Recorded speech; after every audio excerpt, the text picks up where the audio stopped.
엄마, 누나네 가게에서 일하시는데 그쪽에서 함께 지내면 어떠실까요? 정 불편하시면 원룸을 얻어드려도 되고요. 뭐, 그게 무슨 말이냐? 여기 집주인은 나다. 니들이 제발 같이 살게 해달라고 빌어서 같이 살게 해줬더니만 나를 내쫓으려고 해? 이게 지금 가당키나 한 일이냐? 어머니 불편할까봐 드리는 말씀이에요. 장모님은 딸 하나 있지만 어머니는 딸만 셋이잖아요.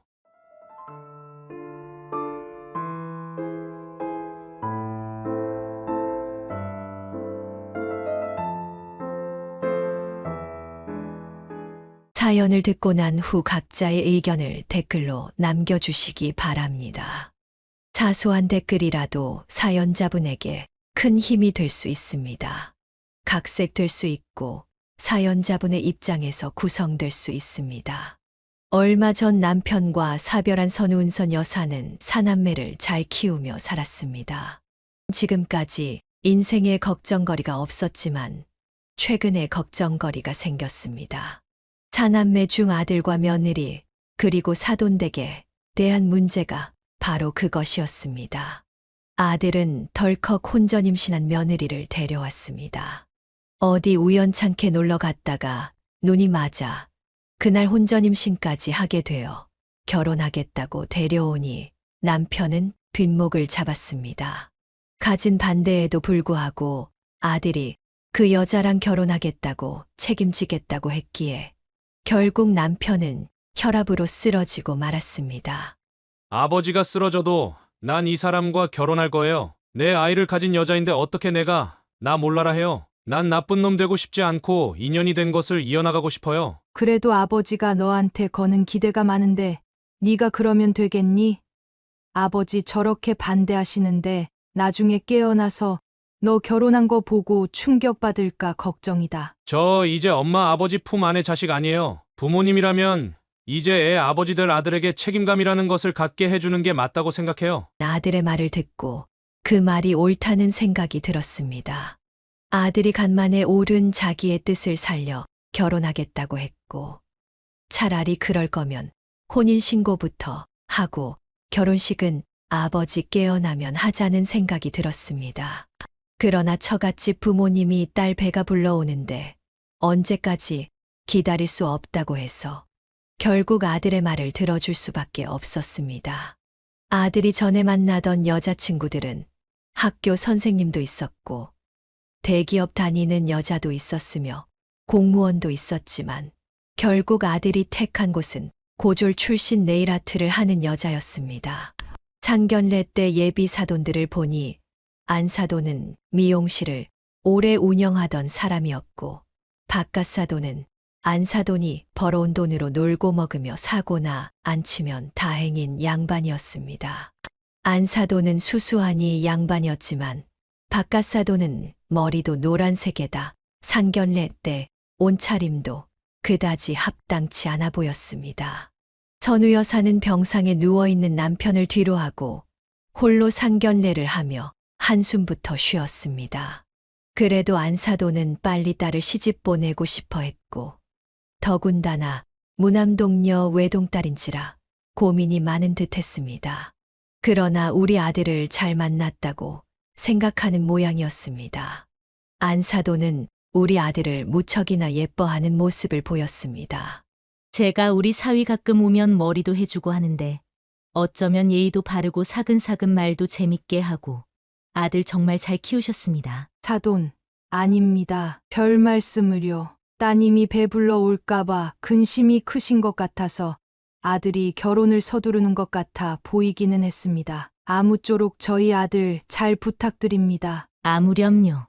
그렇게 해야죠. 그런데 사돈, 아드님 집은 해오는 거죠? 대기업 다니는 아들이지만 반대하는 결혼을 한다고 들어서 혹시나 집을 안 해오진 않을까 걱정입니다. 아들인 만큼 해줄 수 있는 건 해주고 싶었고 남편 역시 아들의 집을 마련해 놓기는 했습니다.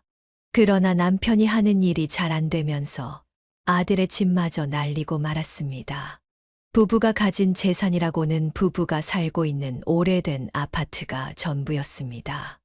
일단 돈 털어서 전셋집은 최대한 마련해 주려고 합니다. 그걸로 시작해서 맞벌이 하든 뭘 하든 그건 아들이 마련해야 할 것 같습니다. 요새 집 마련하기가 쉽지 않아서 다들 남자에게만 부담 주지 않고 반반씩 하는 추세라고 하더라고요. 예물 예단 같은 것도 없애는 추세이고 그냥 저도 불필요한 건 없애고 간소하게 하면 좋겠습니다. 남들은 이렇게 말하면 예물 예단에 대한 부담이 없으니 허례허식 같은 거 없앤다고 다 좋다고 생각하는데 안사도는 생각이 좀 다른 듯 했습니다. 사실은 제가 면사포를 써보지 않고 그냥 혼인신고로 남편과 결혼했기 때문에 우리 딸만큼은 제대로 된 결혼식을 올려주고 싶었습니다. 양가에서 보통 남자가 부담할 것, 여자가 부담할 것 각각 충실하게 해서 제대로 시집 보내고 싶었습니다. 그건 안사돈 뜻대로 하시면 되겠지만 저희는 지금 아들 집을 마련해 줄 여건이 되질 않습니다. 아들 녀석도 사회생활한 지 얼마 안 돼요.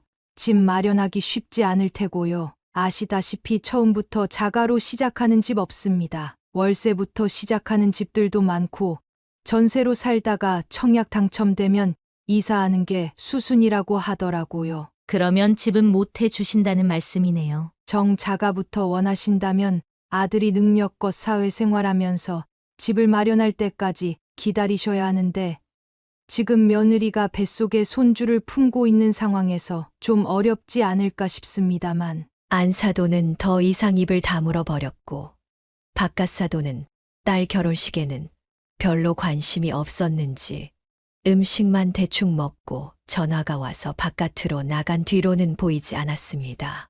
상견례는 그렇게 끝났고 전셋집만 해온다고 하니 안사돈 역시 예물과 예단은 하지 않기로 했습니다. 전셋집을 마련하는 것도 사실은 쉽지 않았습니다. 딸들의 도움 없이는 가당치도 않은 일이었습니다. 아들이 결혼할 때만 해도 집값이 비싸긴 했지만 그래도 마음 먹으면 살 수 있었기에 선우 여사는 며느리와 맞벌이하면 금방 마련할 줄 알았습니다. 며느리는 곧이어 뱃속에 있는 손주를 낳고 연년생으로 손녀딸을 하나 더 낳았습니다. 자식이 둘이 되면서 아들의 어깨도 덩달아 무거워진 것 같았습니다. 시간은 흐르고 손주와 손녀딸이 둘 다 초등학교에 다니게 되었습니다. 아이들을 키우고 있어 돈을 모으기 힘들었던 아들은 끝내 내 집 마련을 하지 못했습니다. 며느리가 조금이라도 생각이 있었다면 아이들이 컸으니 돈을 벌어야 했습니다. 그러나 며느리는 돈 버는 것에 귀를 닫고 자기 쓰고 싶은 것만 쓰며 아들이 벌어오는 돈에만 의지했습니다. 설날과 추석에는 온 가족이 모여 딸들은 사위와 열심히 맞벌이해서 투자도 의논하고 내 집 마련에 성공한 이야기를 했지만 아들과 며느리는 관심이 없어 보였습니다. 아들이 그렇게 힘들게 살아가니 딸이 조심스럽게 말을 건넸습니다. 올케는 대출금 나가는 것이 있으니 인석이랑 같이 벌어야 할 것 같아. 형님, 아시다시피 혼자 네일 아트샵을 운영했기에 가게를 정리해서 다시 차릴 여유 자금이 없어요. 그럼 회사 다니면서 월급 받으면 되잖아. 아니면 친정엄마 미용실에서 같이 운영하면 안 되는 거야? 저는 남의 밑에서 일하는 게 좀 안 맞더라고요. 그래서 그때도 혼자 일했던 거예요. 저희 엄마 동네 미용실은 어르신들이 많아서 네일 아트 가게는 다 문 닫은 지 오래예요. 애 둘인데 그럼 언제 돈 모으고 언제 내 집 마련할 거야? 애들도 크는데 돈을 벌어야 한다는 말에 며느리는 더 이상 대답하지 않고 못 들은 척했습니다. 큰딸이 일하라는 말이 듣기 싫었던 것이겠죠. 그것 때문에 아들과 며느리가 싸움까지 났고 아들은 모든 책임을 제 누나에게 돌리며 남매 싸움으로 번졌습니다. 야, 네가 뭔데 집사람한테 이래라 마라 명령이야. 우리 집 문제는 우리가 알아서 할 테니 참견하지 마. 지금 부동산 투자 잘해서 돈 좀 벌었다고 눈에 뵈는 게 없는 모양인데 우리도 나중에 기회 오면 누나보다 더 잘 될 테니까 그때 가서 후회하지 말고 남의 집안일에 배너라 감너라 하지 마. 인석아, 난 너 위해서 말한 거야. 요즘 세상에 맞벌이 안 하는 집이 어딨어. 네가 대기업을 다닌다 해도 돈 버는 거 다 대출금으로 나가면 올케가 좀 보탬이 될 수 있는 거 아냐? 그걸 왜 누나가 결정을 하냐고. 내가 알아서 힘들면 안 사람한테 부탁하고 안 사람도 그런 거 가지고 거절할 사람 아닌데 분란을 일으켜. 답답해서 진짜. 명절 때마다 이래서 꼴 보기가 싫어. 며느리는 듣기 싫은 말을 흘려넘기면 됐을 것을 굳이 아들에게 얘기해 집안에 분란을 일으켰습니다. 그러다 보니 명절마다 싸움이 일어났습니다. 남편과 여사님은 명절 때마다 싸움박질을 해대는 모습을 보며 속이 상했습니다. 끝내 아들은 명절에 오지 않겠다고 했고 남편은 그 모습에 가슴앓이하다 얼마 지나지 않아 다시 쓰러졌고 결국 세상을 떠났습니다. 남편 장례식 때 선우 여사는 얼마나 울었는지 모릅니다. 딸들도 남편에게 찬밥 취급을 받았지만 그래도 아버지였기에 눈물을 훔치며 장례식에 오는 조문객들을 맞았습니다. 사위들도 자기 일처럼 도와주니 고맙고 든든했는데 정작 아들에게는 소식이 늦게 전해졌는지 아들이 오지 않았습니다. 그토록 남편이 끔찍하게 아끼던 아들이었기에 발인식에는 왔으면 했습니다. 발인식 당일 막내딸이 회사에 전화를 넣었는데 회사에서 한 말에 깜짝 놀라고 말았습니다. 윤인석 씨 부친상 당했다고 해서 휴가 넉넉히 드렸는데 장례식에 참석을 안 했다고요? 지금 직원들이 다 프로젝트 기간이라 조문을 못 갈 것 같아서 조의금까지 넣어서 드렸는데 회사에서도 아들에게 부친상으로 인한 휴가를 따로 주었고 조의금까지 통장으로 전달했다고 했습니다. 정작 아들은 남편의 발인식에도 오지 않았으니 그야말로 기가 막혔습니다. 연락이 안 되어서 딸들이 연락을 했을 텐데 아들이 몰랐을 리는 만무했습니다. 그런데 상중에 회사에서 조의금까지 받은 아들은 대체 어디로 갔는지 알 길이 없었습니다. 사돈은 혹시나 소식을 알까 싶어 전화를 걸게 되었습니다. 여러 통을 시도한 끝에야 겨우 안사돈과 연결되었습니다. 아이고, 바깥사돈 돌아가셨다는데 얼마나 마음이 안 좋으시겠어요. 하필 저희가 여행 중에 소식을 듣게 되어서 일정이 남아있어 참석을 못했습니다. 저희 사위랑 딸도 슬퍼서 밥도 못 넘기고 있어요. 돌아가는 대로 갈 예정이니 너무 상심치 마세요. 지금 그러니까 저희 남편 장례식에 회사에서 휴가 받아서 미국 여행 중이시라는 말씀입니까? 그럼 어떡해요? 아들, 사위, 손주들 저까지 돈 1,000만 원이 넘는 여행인데 여행사에서 사정을 봐 주질 않으니 갈 수밖에 없었지요. 하필 그때 돌아가신 바깥사돈 팔자가 사납죠. 그 얘기를 듣는 순간 여사님은 귀를 의심했습니다. 상중에 아들 내외와 여행을 간 것도 기가 막힐 판인데 절대 해선 안 되는 얘기까지 멋모르고 하니 뭐가 중요한지 모르는 안사돈과는 도저히 상종하고 싶지 않았습니다. 지금 그걸 말이라고 하십니까? 제 남편이 귀대기 여행 갈 때 저 세상 갔다고 팔자 사납다고 하시는 겁니까? 그 얘기 제 아들도 듣고 있습니까? 아이고, 나이 들면 너그러워지셔야죠. 상중이신데 뭘 그런 것 가지고 성을 내십니까? 관광하다가 잠깐 화장실 갔어요. 곧 올 겁니다. 오면 전화하라 하겠습니다.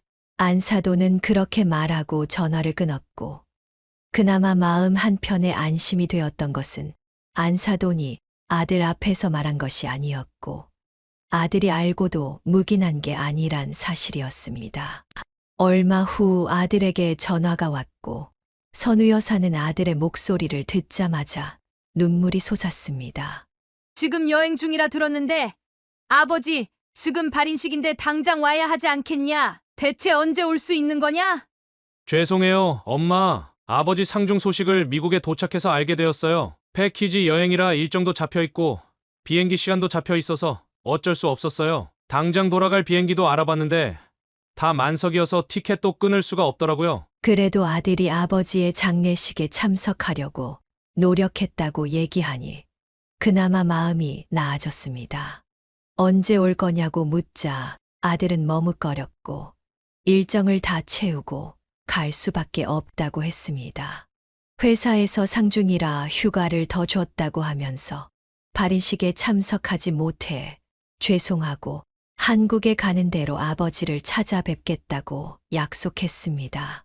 딸들은 분노했지만 아들에게도 사정이 있다고 생각하고 믿고 싶었습니다.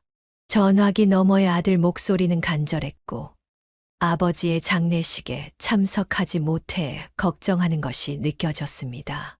남편의 발인식이 끝나고 모든 장례 절차가 마무리되며 납골당에 모셨습니다. 나중에 아들과 며느리, 손주들이 뒤늦게 다녀갔습니다. 아들과 며느리는 곧바로 장례식장에 도착했고 아들의 얼굴을 보자 눈물을 터뜨렸습니다. 저도 아버지 잘 보내드리고 왔어요. 죄송해요. 아버지 발인식에 참석하지 못해서. 이제라도 왔으니 됐다. 아버지가 너 못 보고 가셔서 많이 서운해하셨겠지만 늦게라도 와서 그나마 마음 놓고 좋은 곳으로 가셨을 게다. 그랬을 거예요. 아버지가 저 많이 예뻐해 주시고 사랑해 주셨는데 제가 아버지께 제대로 된 효도 한 번 못 해드리고 떠나보내서 마음이 무거워요. 괜찮다. 이제라도 아버지 잘 찾아뵙고 명절에도 다시 얼굴 비추거라. 저기, 근데 엄마, 저 물어볼 것이 있는데 아들은 조심스러워졌고 며느리는 눈치를 보며 자리를 피해 주었습니다. 선우 여사가 아들을 보자 아들이 머뭇거리며 말했습니다. 혹시 아버지가 제 앞으로 남긴 재산은 없나요? 아버지가 사업해서 그동안 가진 돈 다 잃었다고 했지만 그래도 제 앞으로 조금이나마 떨어진 재산은 없어요? 어머니는 대답 대신 실소가 나왔습니다. 아버지를 찾아온 웬일인가 했더니 이제 보니 남편 재산이 자기 몫으로 남겨진 게 있나 살피러 온 것이었습니다. 배신감과 실망감에 여사님의 마음은 저렸습니다. 알잖냐. 아버지 돌아가실 때 남긴 거 하나 없고 그나마 보험금 좀 나온 걸로 빚 갚았다. 네 아버지가 빚진 것들도 나 힘들까 봐 싶어. 네 누나들 사위들 동생이 힘을 모아 다 갚아주었는데 재산이 대체 어디 있겠니? 엄마 살던 집은요. 공동명이라고 하지 않았어요? 집을 가지고 공동명에 운운하는 것을 보니 남편의 지분이 조금이라도 있으면 그걸 자기에게 달라고 할 판이었습니다. 하지만 남편의 빚이 남아있던 것은 집을 담보로 한 것이었고 딸들이 모두 갚아 주었기에 집에 대한 권리도 딸들에게 있었습니다. 아들은 여사님의 말을 듣고 실망감을 감추지 못하고 자기 처와 함께 돌아갔습니다. 아무리 생각해도 괘씸했지만 그래도 아들이기에 참을 수밖에 없었습니다. 그렇게 아끼고 소중하게 여겼던 아들이었고 아들 있으면 어깨에 힘주고 다닐 수 있다고 믿었던 남편이었지만 아들은 남편의 기대에 부응하지 못했습니다. 심지어 자기 죽는 날까지 처자식이랑 장모님 여행을 더 우선시하는 아들의 모습을 보고야 말았습니다. 남편 성격에 그 마음이 얼마나 속상했을지 알았지만 어쩔 수 없었습니다. 여사님 역시 남편이 죽고 나서 외로움이 밀려왔습니다. 거동 못하는 남편이라도 있는 것이랑 없는 것은 천지 차이였습니다.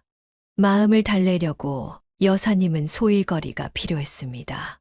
딸이 운영하는 가게에 가서 청소라도 해주며 돈을 벌었습니다. 엄마, 나는 엄마가 일 안 했으면 좋겠는데 돈이 필요하면 내가 줄게. 딸 셋이 있는데 생활비 드린다고 드렸는데 많이 모자랐어? 아니다. 모자라서 그런 게 아니라 맘이 허해서 그래. 평생 곁에 있던 네 아빠가 저 세상에 가니 내 마음이 안 좋아서 몸이라도 움직이지 않으면 병날 것 같아서 그래. 청소 너무 무리하지 말고 그냥 쉬엄쉬엄 해. 내가 나중에 또 하면 되니까. 딸은 남편을 잃은 여사님을 안타까워하며 더 챙겨주지 못해 마음 아파했습니다. 그런 딸에게 고맙고 미안했습니다. 반면 아들은 언제부터인가 집보다는 장모님을 더 챙기는 모습을 보였습니다. 며느리와 결혼할 때 장모님을 잘 챙기라는 말을 했었는데 이런 식으로 나올 줄은 몰랐습니다.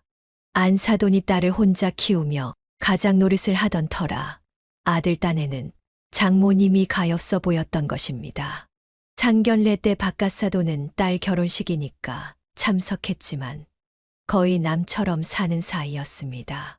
며느리는 엄마와 사이가 돈독했고 아들은 멀리 있는 여사님보다 가까이 있는 장모님에게 정을 많이 주었습니다.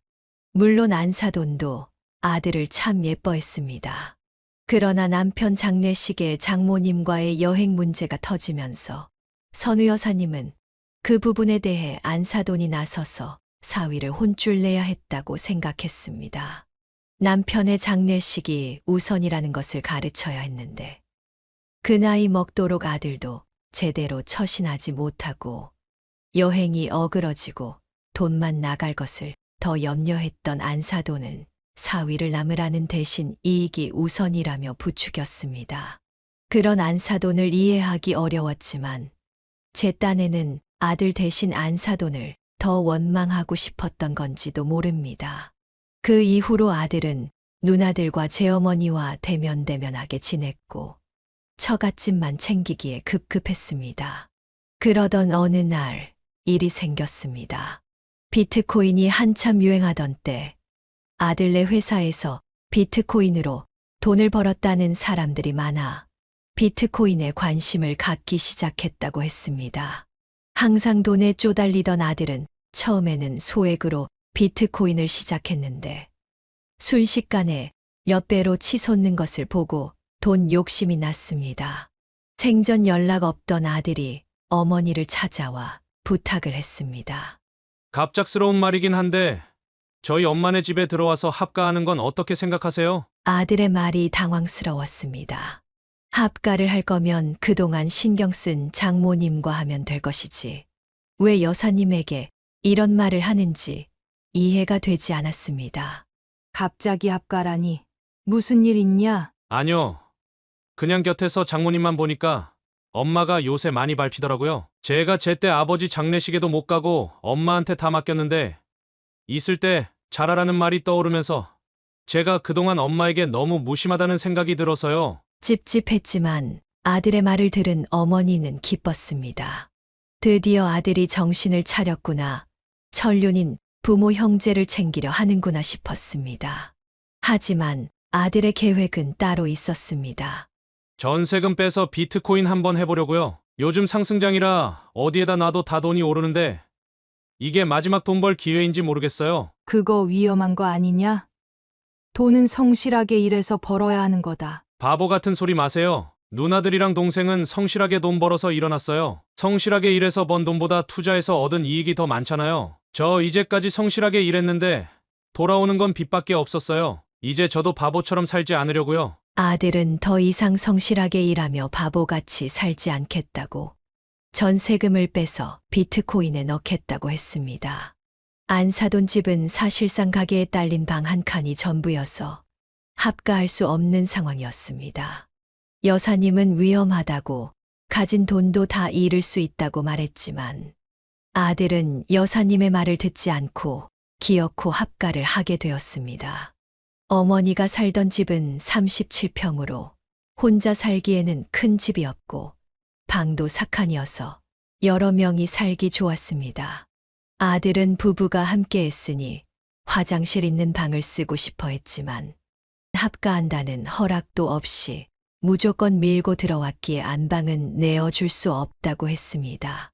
어머니는 요실금이 생겨 자주 화장실을 가야 했기에 화장실은 꼭 필요한 공간이라고 이야기를 했고 아들 내외는 다른 방을 사용했습니다. 어머니는 아들 내외와 합가하게 되었지만 이사 올 때 며느리 표정이 불편해 보였습니다. 손주들은 전에 살던 집보다 넓어졌으니 좋아했지만 정작 저희 집 살림과 가져온 물건들을 놓을 공간이 부족했습니다. 여사님은 소파가 없어 바닥에 앉았지만 자식들과 손주들이 불편해해서 쓰던 소파를 놓게 되었고 장식장 같은 것은 버릴 수밖에 없었습니다. 식구가 많아지니 더 큰 냉장고로 바꿔야 했고 여사님의 냉장고는 아직 쓸만했지만 버려야 했습니다. 아들 내외가 들어오면서 여사님의 물건들은 재활용 수거함에 가게 되었고 남편과 함께 했던 흔적들이 하나씩 사라져 마음이 좋지 않았습니다. 주방을 같이 쓰게 되면서 많이 부딪히게 되었는데 며느리는 고루한 여사님의 생활 방식을 답답해하며 바꾸려 했습니다. 여사님은 친정엄마가 물려준 오래된 식기들이 많아 며느리의 볼멘 소리가 끊이지 않았습니다. 어머니, 요새 누가 이렇게 무겁고 촌스러운 식기를 써요. 가볍고 예쁜 것들이 얼마나 많은데 제가 가져온 것들 쓰면 안 돼요? 네가 쓸 것들은 한쪽에 몰아놓고 내가 쓸 것들은 다른 한쪽에 모아 두자꾸나. 너도 네 살림 아깝고 나도 내 살림 아깝다. 같이 쓰기로 한 거 누구 하나 것 버리지 말고 공간 배려하며 쓰자꾸나. 며느리는 한숨을 내쉬었고 어머니 역시 뒤에서 한숨을 내쉬었습니다. 며느리와 벌써부터 안 맞는 것들이 나오니 앞으로 합가해 잘 살아갈 수 있을지 걱정되었습니다. 며느리와 합가한다고 해서 무조건 살림을 며느리에게만 시킬 생각은 없었습니다. 냉장고가 커졌으니 각자 먹을 것을 만들어서 먹어도 되고 식사 준비는 번갈아 해도 되었지만 며느리는 불편하다고 굳이 자기가 하겠다고 했습니다. 어머님, 제가 주방일까지 어머님께 시키면 욕먹어요. 어머님 댁에 얹혀 살고 있는데 어머님 입장에서 못 믿어올 수 있겠지만 그래도 믿어주세요. 그래도 10년차 주부인데 제가 잘 꾸려나가 볼게요. 며느리가 오히려 그렇게 말해주니 어머니는 뜻밖이라는 생각이 들면서도 고마웠습니다. 나이가 들며 무릎과 허리가 아파서 오랫동안 부엌일 하기에는 힘에 부치곤 했는데 며느리가 아예 도맡아서 한다고 하니 그런 점은 고마워서 여사님이 청소라도 하겠다고 했습니다. 그렇게 쉬엄쉬엄 집안일을 며느리와 분담하기로 하니 한동안은 수월했습니다. 남편이 없어서 집이 넓어 썰렁했지만 아들 내외가 들어와서 늘 북적거리니 외로운 것도 없고 좋았습니다. 손주들은 요즘 애들처럼 말도 없고 무심하기도 했지만 그래도 없는 것보다는 나았습니다. 딸들의 도움을 받고 있으니 돈이 필요 없지만 나중에 힘들어지면 주택연금을 해서 노후 준비를 하라는 딸들의 조언이 떠올랐습니다. 어머니는 따로 노후 자금이 없으니 주택연금이라도 해서 살아가려 했지만 아들이 투자를 하려고 발버둥치는 모습을 보니 여사님은 나중에 죽으면 어려운 아들에게 이 집이라도 남겨주고 싶은 생각이 들었습니다. 남편도 비록 아들이 장례식에 참석하지 못했지만 아들을 아끼고 사랑했으니 이 집만큼은 아들을 주고 싶지 않을까 생각했습니다. 겉으로 표현은 안 했지만 나중에 아들에게 이 집을 줘야겠다고 생각했습니다. 그러나 어느 날 어머니가 마음을 바꾼 계기가 생겼습니다. 며느리의 민낯을 제대로 본 것만 같아 며느리만 보면 등골이 오싹해졌습니다. 그날은 날씨가 좋아 노인정 친구들과 식사를 같이 하기로 했는데 갑자기 예약한 식당이 휴업하게 되어 갈 곳이 없었습니다. 다른 식당을 갈까 하다가 어머니가 전날 고추장 삼겹살을 재워놓은 것이 생각나 친구들과 함께 집으로 가게 되었습니다. 마침 며느리가 점심때는 수영을 다니는 걸 알았기에 없을 줄 알고 친구들과 함께 갔는데 그날 어쩐 일인지 집에 며느리가 있었습니다. 당연히 없다 여겼던 며느리가 있으니 친구들 모두 당황했고 괜히 며느리에게 누가 될까 싶어 눈치 보며 돌아가려 했습니다. 하지만 며느리는 어머니와 친구들을 붙잡았습니다. 너 집에 있는 줄 알았으면 연락하고 올걸. 당연히 수영 간 줄만 알았지. 오늘 몸에 변화가 빨리 와서 쉬었어요. 어머님 친구분들 오셨는데 일단 앉으세요. 그래도 되겠냐? 냉장고에 어제 내가 재워놓은 고추장 불고기 좀 꺼내려무나. 굽기만 하면 되니까. 아, 고추장 불고기요? 그거 해 드신다고요? 어제 해둔 거 넉넉하게 5근 정도 했잖니. 우리 식구 먹으려고 한 거긴 하지만 나중에 또 하면 되니 손님부터 대접하자꾸나. 근데 어머니, 그거 사실 제가 아침에 해 먹으려다 날씨가 더워서 냄새가 이상해서 버렸어요. 뭐, 그걸 버려? 어제 해서 바로 냉장고에 넣어놨는데 양념이 배야 해서 숙성시키려고 일부러 냉장실에 넣어놨는데 그게 상했다고? 요새는 냉장고에 넣어도 금방 상하더라고요. 저희 집 냉장고도 좀 오래된 편이라 온도가 오락가락해서 그런 것 같아요. 아범 요새 비트코인으로 돈 많이 벌고 있다니까 조만간 냉장고 하나 바꿔드릴게요. 며느리는 그렇게 얘기했고, 여사님은 기껏 온 손님들에게 고추장 삼겹살을 못 대접하는 게 아쉬웠습니다. 양념한 고기가 금세 상해버렸다는 소리에 의심이 들기도 했지만 그냥 넘어갔습니다. 기왕 온 것 짜장면, 짬뽕 같은 중국 음식이라도 대접할까 했지만 며느리는 어머님 친구분들인데 어떻게 성의 없게 중국 음식을 배달시키냐며 연어, 초밥을 해보겠다고 했습니다. 양념에 재운 고기도 금방 상할 정도인데 연어가 괜찮을까 싶었지만 며느리가 아침에 바로 택배로 받은 생연어라며 싱싱하다고 자부해서 일단 믿기로 했습니다. 상을 펴고 며느리가 만든 음식을 기다리며 어머니의 친구들은 요즘에 이런 며느리가 없다고 며느리를 칭찬했습니다. 며느리에 대한 선입견이 있었던 어머니는 내심 며느리 잘 들였다는 칭찬에 흐뭇했습니다. 며느리가 만든 음식을 먹어보니 나쁘지 않았기에 오늘도 기대했습니다. 그러나 정작 며느리가 차린 연어 초밥을 먹고 나니 모두 오만 가지 인상을 찌푸렸습니다. 다들 한 입씩 먹고 얼굴이 새파래졌습니다. 욱 소리가 나오면서 얼른 휴지에다 뱉고 화장실에 가서 뱉어내고 입안을 헹구는 친구도 있었습니다. 뭔가 이상하다고 느낀 어머니는 얼른 며느리가 만든 초밥을 한 입 먹어봤습니다.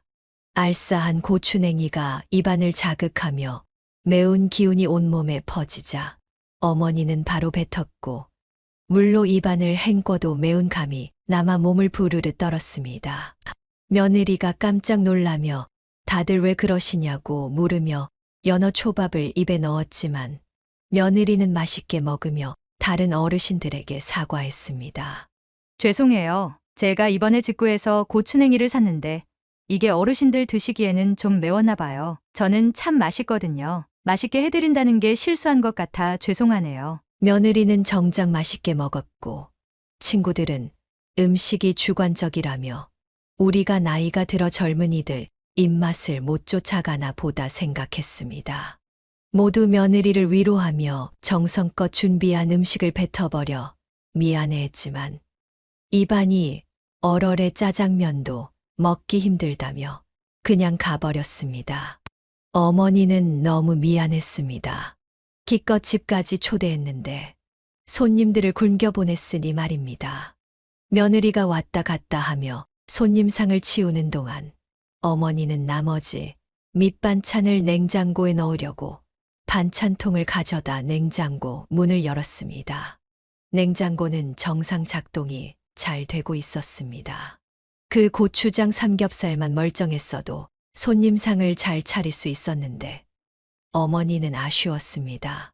치우고 나서 TV를 보는데 며느리가 재활용 쓰레기를 버린다고 나가길래 도와주겠다고 했습니다. 며느리는 난감해하며 그냥 두라고 했지만 어머니는 아들이 오는 모습을 볼 수도 있을 것 같고 며느리도 도울 겸 뒤를 쫓아 나갔습니다. 예상치 못한 일이 생겼습니다. 며느리가 엘리베이터를 타고 내려갔을 줄 알았는데 엘리베이터는 그대로 머물러 있었고 비상구 쪽에서 사람 목소리가 들렸습니다. 익숙한 며느리 소리 같았습니다. 재활용 쓰레기 버리러 간다던 며느리가 비상구에서 뭘 하고 있나 싶어 갔더니 충격적인 말을 듣게 되었습니다. 눈치 없이 시모가 친구들 끌고 와서 내가 얼마나 진땀 뺐는 줄 알아?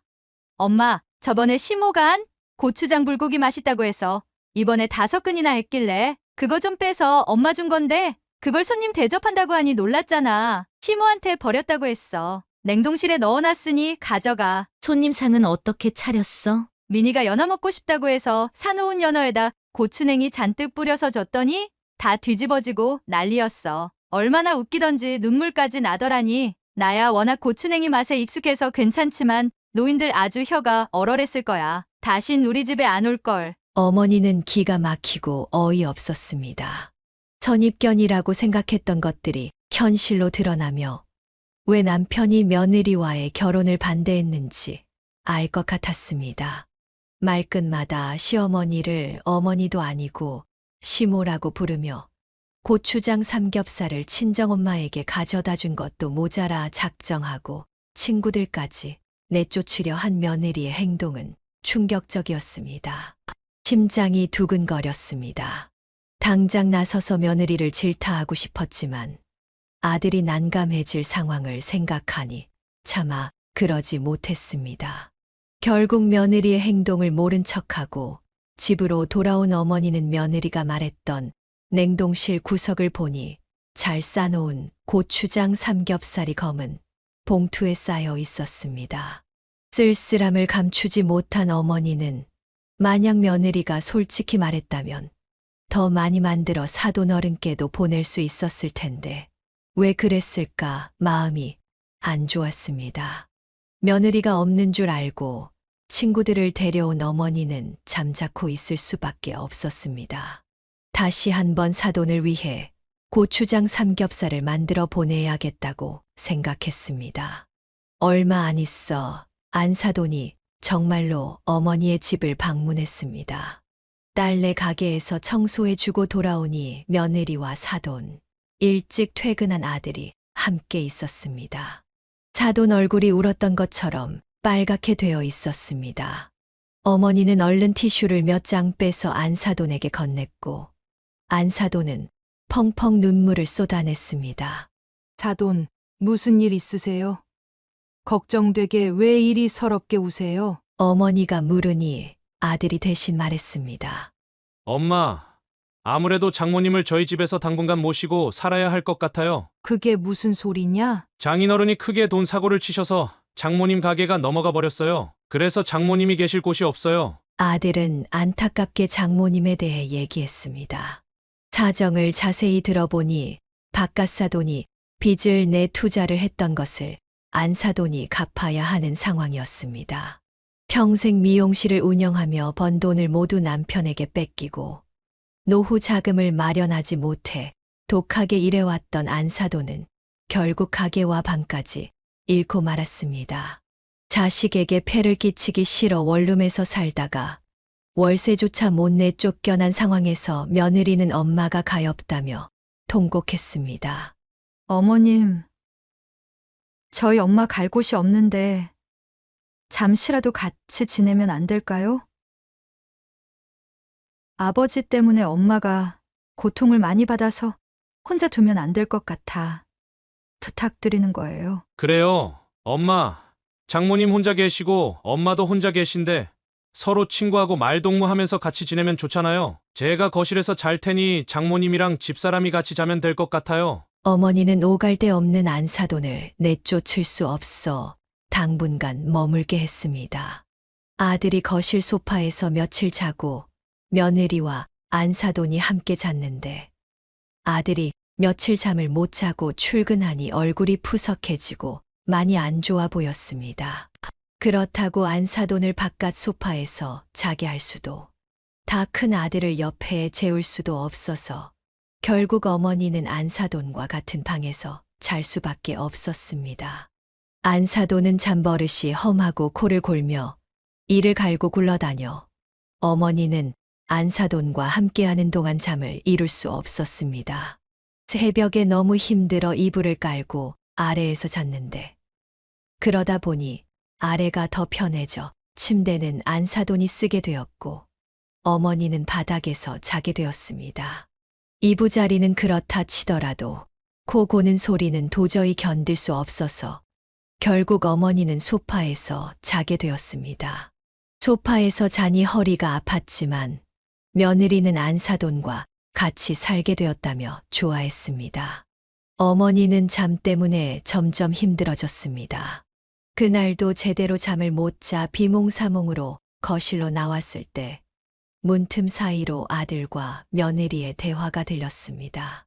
우리 엄마 어떡해. 어머님이랑 잠자리 부딪혀서 조만간 어머님이 우리 엄마 쫓아낼 것 같아. 우리 엄마 아빠한테 당한 것도 억울한데 그 곰팡이 낀 원룸으로 다시 보낼 수는 없어. 걱정 마. 일단 우리 엄마 신경 써서 모시고 받을 건 미리 받으려고 해. 내가 알아서 할 테니까 나도 엄마한테 정 많이 없어. 차라리 날 아들 대우해준 장모님께 더 정이 있지. 엄마는 항상 누나들이랑 동생만 싸고 돌았지.